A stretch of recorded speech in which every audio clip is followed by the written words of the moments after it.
Деяния святых апостолов, чтение. Будем. Воднионы руками апостольскими выше, сами представили тех много, и клятвы единодушно все при творе Соломоне, от прочей же книг тоже смеяши прилепляться им, но величавы люди, паче же прилагавшиеся верующие Господи, множество мужей же и жен, якобы настолько износить недужные, и полагать на постелях и на грех, на грядущую Петру, полнее всеми голосень, некоего от них, схождаша же ся и множество окрестных городов в Иерусалим, приносящими нужные страждущие от дух нечистых, и же исцелевахуся все, восстав же Ахирии, и все иже с ним, сущая ересь садукейская, исполнившаяся зависти, и возложивши руки своя на апостолы, и пославши им соблюдение общее, ангел же Господень ночью отверзет двери темницы, извед же и причем, идите и ставши глаголите в церкви людям вся глагольной жизни сия.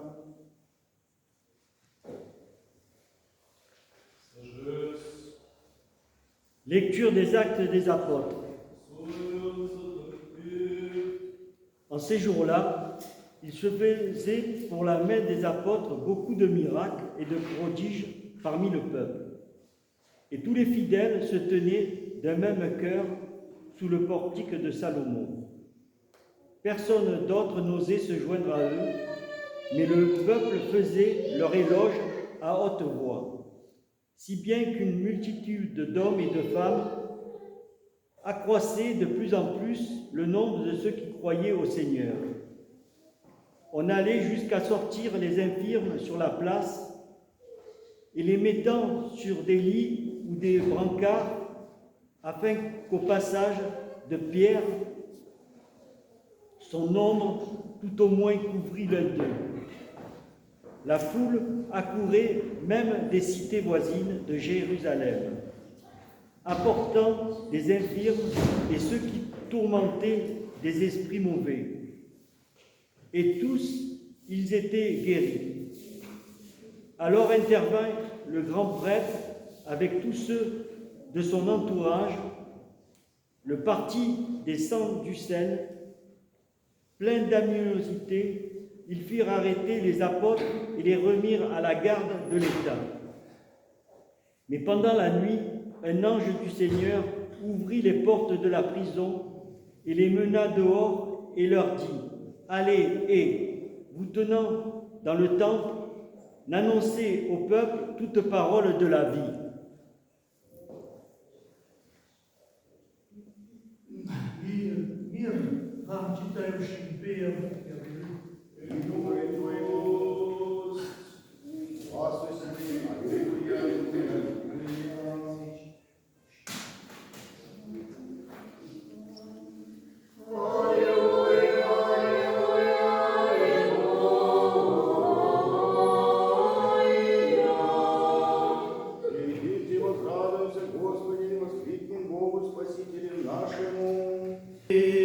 Услышим Святое Евангелие, мир всем sagesse, tenons-nous droit pour écouter la lecture du Saint-Évangile.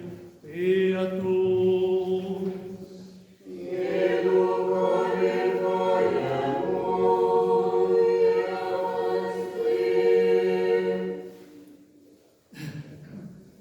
Lecture de l'Évangile selon Saint Jean.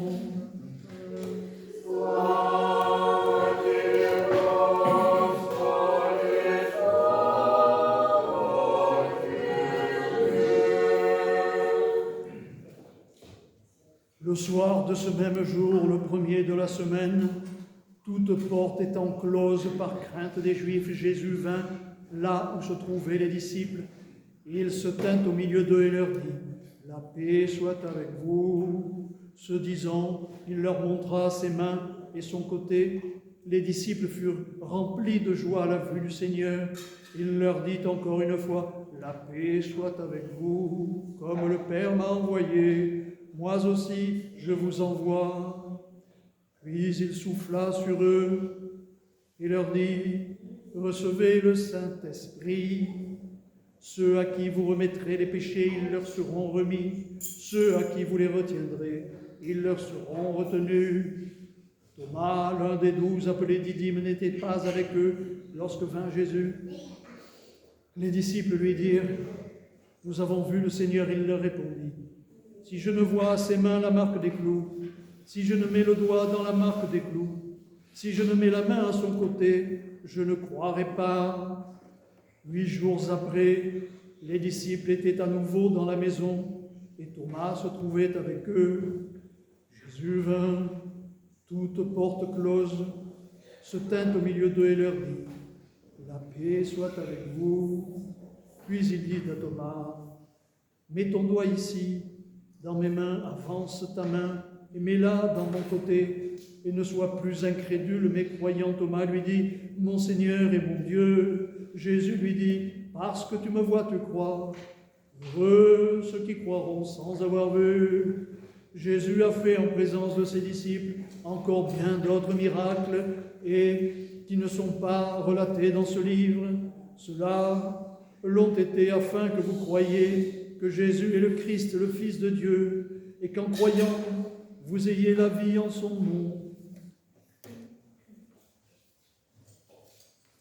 Сущий гостья, день твоего единого от суббот и дверям затворенным, и деже бяха ученицы Его собрани страха ради иудейска, прииди Иисус и ста посреди глагола им, мир вам, и сей рек показа им руцы и нози ребра своя, возрадовавшися же ученицы, видевши Господа, речи же им Иисус паки, мир вам, яко же посла мне Отец, и аз посылаю вы, и сей рек дуну, и глагола им примите Дух Свят, им же отпустите грехи, отпустятся им, им же держите держаться, помаже един, от обою на 10 глаголем и близнец, не беду с ними, егда прииди Иисус. Глаголах уже ему друзья ученицы, видихом Господа. Он же речем, аще не вижу на руку его язвы гвоздинные, и вложу перстом его в язвы гвоздинные, и вложу руку мою в ребра его, не иму веры. И поднеха смех, паки бяху внутрь ученицы его, и пома с ними. Прииди Иисус дверем затворенным, и стал посреди их и рече, мир вам.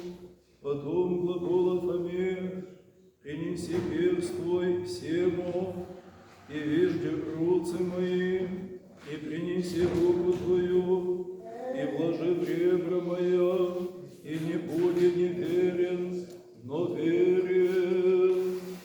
И отвеча Фома и рече ему, Господь мой и Бог мой, глагола ему Иисус, яко видев мя верова, блаженни не видевшие и веровавшие. Много же и ино знамение сотвори Иисус пред ученики своими, я же не суть писано в книгах всех, сия же писано выше, да веруете, яко Иисус есть Христос, Сын Божий, и да верующие живота имате во имя Его.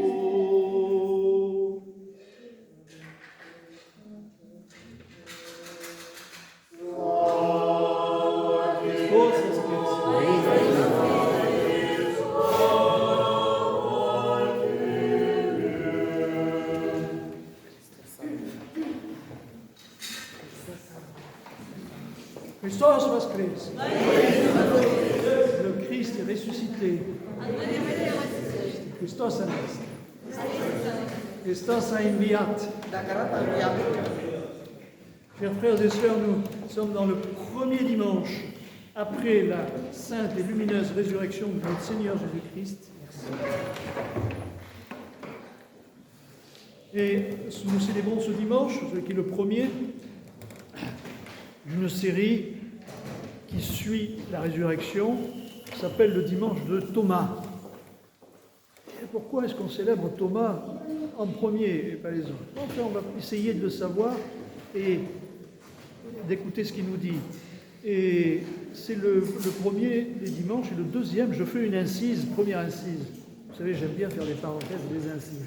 Le deuxième dimanche, je vous le rappelle, dimanche prochain, c'est le dimanche des saintes femmes mirophores, qui sont si importantes, parmi lesquelles la première d'entre elles, Sainte Marie-Madeleine, pour laquelle nous avons une vénération particulière, et comme chaque année, dans la tradition de notre paroisse, l'église sera fermée. Ça paraît choquant, oui, l'église est fermée le dimanche, c'est exceptionnel. C'est pour que nous nous rassemblions tous les enfants, tous les frères du Christ que nous sommes. Nous allons tous monter à la grotte de la Sainte-Baume, où Sainte Marie-Madeleine a fini ses derniers jours, passé ses derniers jours, où elle a vécu. Donc dimanche prochain, pour les femmes mirophores, elles sont si importantes parce que ce sont elles qui ont vu le Christ en dernier et en premier avant sa résurrection et après sa résurrection. Sainte Marie-Madeleine est le premier homme à avoir vu le Christ ressuscité. Donc, et elle est venue en Provence, ici à 50 km de chez nous, Sainte Marie-Madeleine. C'est pas n'importe qui. Elle n'est pas n'importe où, elle est là. Alors la moindre des choses qu'on puisse faire pour lui rendre hommage, c'est de faire l'effort de montrer à combien on tient à elle, combien on la vénère, et d'aller faire l'effort d'aller en pèlerinage dimanche prochain à la grotte. Ceux qui n'ont pas de voiture, faites-vous savoir, faites-vous connaître, on fera des regroupements, on fera des... Qui a des voitures prendra quelqu'un avec lui, peut-être qu'on aura un minibus, enfin, ça s'organise de façon à ce que personne ne soit sur le carreau et ne reste là, faute de moyens.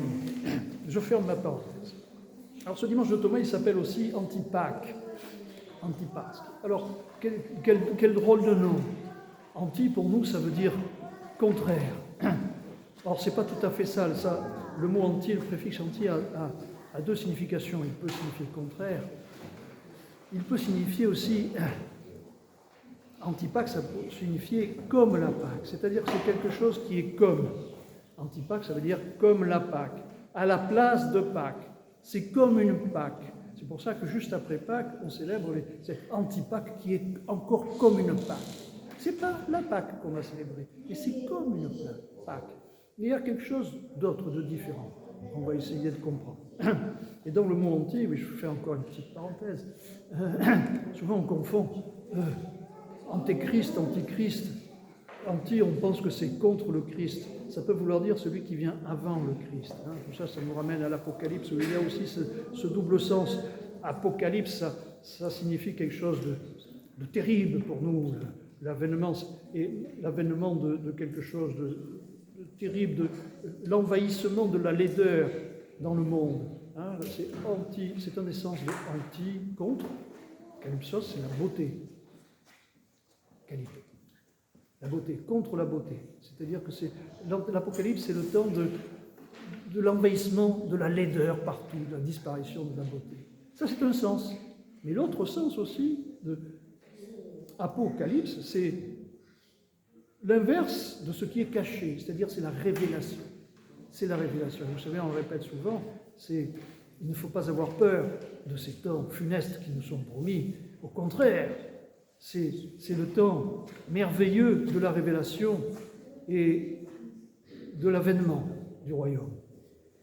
Alors, à partir de la Pâque jusqu'à l'Ascension, nous allons vivre un temps, avec ces quelques dimanches, celui de Thomas, celui de Marie-Madeleine et les suivants, jusqu'à l'Ascension.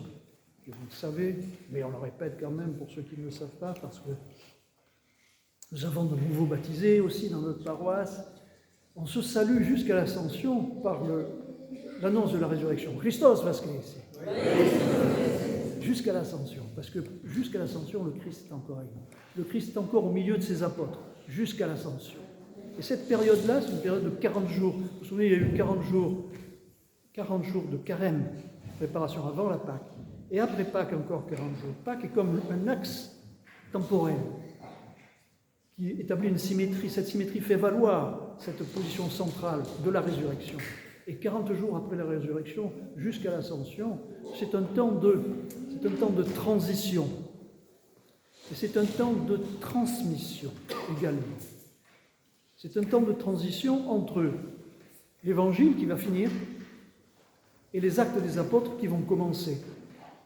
Lors de la Pentecôte, c'est le début des actes des apôtres. C'est l'Église qui écrit son histoire. Et qu'est-ce que c'est que les évangiles? C'est l'histoire du Christ et de la vie du Christ. C'est qu'avec la disparition du Christ des yeux des hommes, l'Évangile ferme sa dernière page. Il vont s'ouvrir les premières pages des actes des apôtres. Et ce temps qu'on vit est un peu un temps de transition. On le voit aujourd'hui, où l'Évangile n'est pas encore fermé, mais on commence à lire les actes des apôtres. Vous avez entendu à la place des épîtres, ce sont les actes des apôtres que nous avons lus. Alors, c'est un temps de transition entre ces deux livres du Nouveau Testament et un temps de transmission. Alors que nous dit ce passage des actes des apôtres? J'allais dire cette épître. Non, ce n'est pas une épître. Ce sont des actes des apôtres. Que nous disent ce passage? Et on voit dans ce passage-là le déploiement de la puissance miraculaire de la résurrection. La résurrection n'est pas loin. Et tout le temps, tout l'espace est plein de la puissance miraculaire de la résurrection. Les apôtres font des miracles. Les foules accourent de tous les coins pour se faire guérir soi-même, pour voir ces miracles, pour conforter sa foi, pour être guéri. Et vous avez entendu même, il y en a qui viennent en espérant être touchés seulement par l'ombre de Pierre. Les apôtres accomplissent des miracles, ne serait-ce que par leur ombre. C'est vous dire la puissance de la résurrection qui est encore parmi eux. Et l'apôtre, et l'écrit dit, précise, ils sont tous guéris parmi la foule qui vient, les malades. Il n'y en a pas qui sont guéris pour qui ça marche et d'autres pour qui ça ne marche pas. Ils sont tous guéris. Et guéris, c'est tous les apôtres guéris, sans interruption. Alors, il y a un petit passage amusant. Les pauvres, à propos des Sadducéens. On voit comment, alors poussé par la jalousie, le grand prêtre, tout son entourage, c'est-à-dire ceux qui appartenaient au parti des Sadducéens, décidèrent d'intervenir. Ils sont jaloux. Mais ça veut dire qu'ils y croient. S'ils n'y croyaient pas, ils ne seraient pas jaloux, ça leur ferait ni chaud ni froid. Donc même les Sadducéens sont touchés par ça. Ils ont compris, mais ils rechignent. Ils sont trop enfermés dans leur confort. L'enfermement dans notre confort, ça nous fait faire souvent de grosses bêtises. Et alors, et puis après, il y a la venue d'un ange. Les apôtres sont enfermés par le Sanhédrin.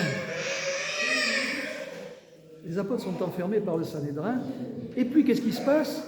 Sans autre forme de procès, en 2 lignes, même pas, on nous dit qu'un ange du Seigneur intervient, il ouvre les portes, il leur dit « Allez dans le temple prêcher ». Ils n'ont même pas un effort à faire. Ça veut dire quoi, toute cette lecture des actes? Ça veut dire que les apôtres n'agissent, lorsqu'ils agissent, ni en leur nom propre, ils agissent au nom de Jésus. Ils n'agissent pas au nom de Pierre, Paul, Jacques, Jean-Guillaume. Ils n'agissent pas en leur nom propre et ils n'agissent jamais par leur propre force. C'est un ange qui les délivre. Ils ne comptent absolument pas sur leur propre force, ni en leur nom propre, ni par leur propre force. Voilà ce que nous enseigne cette épître. Alors, c'est l'évangile, cet évangile de Thomas. L'évangile de Thomas. Thomas est resté célèbre dans la culture générale. Les incrédules comme Thomas, même pour les non-chrétiens, c'est devenu une référence de l'incrédulité. Le pauvre Thomas. Mais on devrait dire le bienheureux Thomas. Bienheureux Thomas. L'événement de cet évangile, c'est le doute de Thomas. Alors, petite incise sur la vie de Thomas, toute petite, parce qu'il ne faut pas oublier que Thomas, parmi les apôtres, où chacun des apôtres a sa personnalité, son charisme, ses talents, etc. Et Thomas était quelqu'un de fort. Quelqu'un était le plus ardent. Thomas était le plus ardent. Et Thomas était un de ceux qui partait au combat avec le Christ, qui voulait aller mourir avec le Christ. Il était le premier, en première ligne. Thomas était quelqu'un de fort. Et là, c'est Thomas qui doute. Et vous vous souvenez qu'après la résurrection, après l'ascension, lorsque les apôtres sont envoyés, Thomas est celui qui ira le plus loin. Thomas va porter l'évangile de l'autre côté du monde, jusqu'en Inde. Et en Inde, il y a des communautés chrétiennes qui sont toujours vivantes, qui sont des paroisses qui ont été fondées par l'apôtre Thomas et qui sont toujours là. Donc cet événement, cet évangile, l'événement de cet évangile, c'est le doute de Thomas. Et avant, en première partie, par rapport à ce que nous disions au début de ce temps particulier, ce temps de transition et ce temps de transmission, vous voyez que l'Évangile nous décrit, cet Évangile de Jean, décrit comment le Christ transmet à ses apôtres. Le Christ se prépare son départ et il finit de transmettre ce qu'il a à transmettre. Pendant toute sa vie publique, le Christ n'a fait qu'une chose, il a enseigné. Et là, après sa résurrection, il continue d'enseigner ses apôtres, de façon ouverte ou de façon cachée. Et là, c'est très clair, il n'y a pratiquement que Jean qui en parle. C'est un peu comme une pré-Pentecôte, une préfiguration de la Pentecôte. Ou bien est-ce la Pentecôte racontée différemment par Jean? Et voilà ce qu'il dit. Le Christ se trouva au milieu d'eux, la paix soit avec vous. Et après avoir dit, comme mon Père m'a envoyé, moi aussi je vous envoie, et après avoir dit cela, il souffla sur eux. Il continua, recevez l'Esprit Saint pour parachever l'enseignement, pour parachever la transmission à ses apôtres. Le Christ, par le souffle, leur transmet l'Esprit Saint. L'Esprit Saint est toujours associé au souffle. Quoi? Le souffle, c'est l'Esprit. C'est par le souffle que la parole est permise. Sans le souffle, il n'y aurait pas... Essayez de parler, si le souffle ne passe pas, il n'y a pas de verbe. Le souffle, c'est l'Esprit. Et il transmet, en soufflant sur ses apôtres, il leur transmet l'Esprit Saint. Il parachève la transmission à ses apôtres. Et quel est le résultat de cette transmission? Il leur dit, entre autres, ceux à qui vous remettrez les péchés, ils seront remis, ceux à qui vous les retiendrez, ils seront retenus. On sait que l'Esprit Saint est puissant, mais pourquoi ils disent que cela? Le Christ dit que cela à ses apôtres. Ça veut dire qu'avec la transmission de l'Esprit Saint, la réception de l'Esprit Saint, ils acquièrent le discernement spirituel, le discernement des esprits, premier fruit de l'Esprit Saint. Alors, le Christ, c'est ce que décrit Jean, mais ce n'est pas le seul propos, ni le propos principal de l'Évangile. Le propos principal de l'Évangile, c'est que lors de cette première apparition, il n'était pas au milieu de ses apôtres, et Thomas doute. Lorsque les apôtres disent à Thomas, on a vu le Christ, il est là, il est ressuscité. Thomas dit, ouais, je n'ai pas vu tant que je n'ai pas matériellement. Il y a quelque chose de... La force de Thomas est enracinée dans la matérialité et dans la chair. Et il dit, moi, tant que je n'aurai pas vu, tant que je n'aurai pas mis mon doigt, tant que je n'aurai pas touché, sa foi est tactile. Je ne croirai pas. Et la deuxième partie de l'Évangile, c'est la deuxième apparition. Le Christ apparaît, Thomas est là, et rien qu'en voyant le Christ, et lorsque le Christ montre à Thomas qu'il a connu ses pensées déjà, il lui dit, mets ta main, mets ton doigt dans mes poignets, mets ta main dans mon côté. Thomas n'a pas besoin de le faire, il a tout compris. Et il dit, mon Seigneur et mon Dieu. Et il confesse, mais il confesse dans la joie. Il confesse dans la joie son erreur, dans la joie parce qu'il est en présence du Seigneur. Le Seigneur qui est là présent a dit à plusieurs reprises, Mir, siem, paix à vous. Et la paix à vous, c'est-à-dire la paix du Christ est avec vous, c'est-à-dire la présence de la divinité est là. Ils sont tous en présence de la divinité, la Shekhina. Comment pourrait-il être triste? Ils sont dans le bonheur qu'on ne peut pas imaginer. Alors, à propos de Thomas, finalement, Thomas, il n'a pas douté de la résurrection du Christ, il a moins douté de la résurrection du Christ que de la parole de ses frères. Le vrai doute de Thomas, c'est le doute de la parole de ses frères qui lui ont annoncé la résurrection. C'est ça, son vrai doute. Et l'Évangile termine en disant que Jean rappelle que Jésus a accompli sous les yeux de ses disciples encore beaucoup d'autres signes miraculeux qui n'ont pas été rapportés ici. Et tous ces signes, c'est pour que vous croyiez que Jésus-Christ est le Fils de Dieu et qu'en croyant, vous possédiez la vie en son nom. Alors, les hommes ont besoin de signes. Thomas lui-même avait besoin de toucher, de voir. Et ses compatriotes, ses contemporains ont eu besoin de signes. C'est pour ça que le Christ a accompli beaucoup de signes. Sa vue, sa présence, son enseignement ne suffisaient pas forcément à tout le monde. Donc, il en a fait plus pour ceux qui étaient faibles, plus faibles que les autres. Il a accompli beaucoup de signes. Et nous alors, sommes-nous plus forts que les apôtres? Sommes-nous plus forts que les contemporains des apôtres, que les contemporains du Christ? Et nous alors? Le monde moderne dans lequel nous vivons, petit à petit, confortablement, sans y prendre garde, a glissé, confortablement, et s'est enfermé dans une espèce de doute. Le doute, il a été emprisonné dans cette espèce de doute contemporain qui forme comme une gangue autour de lui, hypnotisante, qui les a endormis, et ils se sont enfermés ils se sont installés confortablement dans une forme de foi qui leur paraît confortable, qui est plus formelle que vivante. Ils sont installés dans un formalisme, même les croyants d'aujourd'hui sont installés souvent, pour beaucoup, dans un formalisme qui les rassure. Mais est-ce bien la foi vivante? Car la vraie foi vivante, elle dérange, elle bouscule, comme la vision du Christ devant Thomas.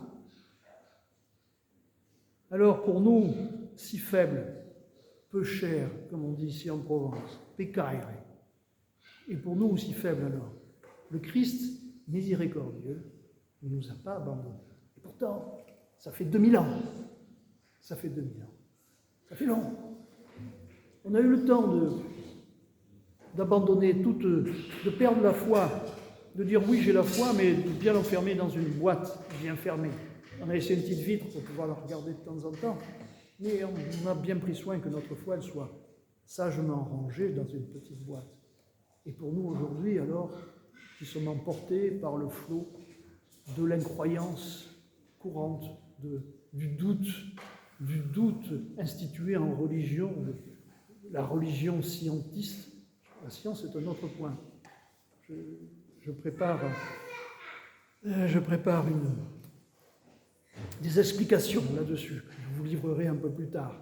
La science n'est pas une calamité, la science est digne, mais c'est l'esprit scientiste qui s'est instauré comme une espèce de religion, de dogme aujourd'hui. Et voilà, nous sommes un petit peu endormis dans notre doute contemporain et sur fondement pseudo-néo-scientifique. Alors, par rapport à notre faiblesse, cette faiblesse contemporaine, le Christ qui connaît toutes choses, le Christ qui est omniscient, omniprésent, omnipotent,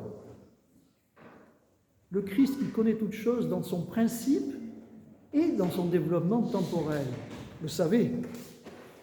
Il savait bien qu'on est faible. Il savait bien qu'on serait encore plus faible à notre époque moderne qu'à une époque, aux époques antérieures. Il savait bien que nos générations s'affaiblissent.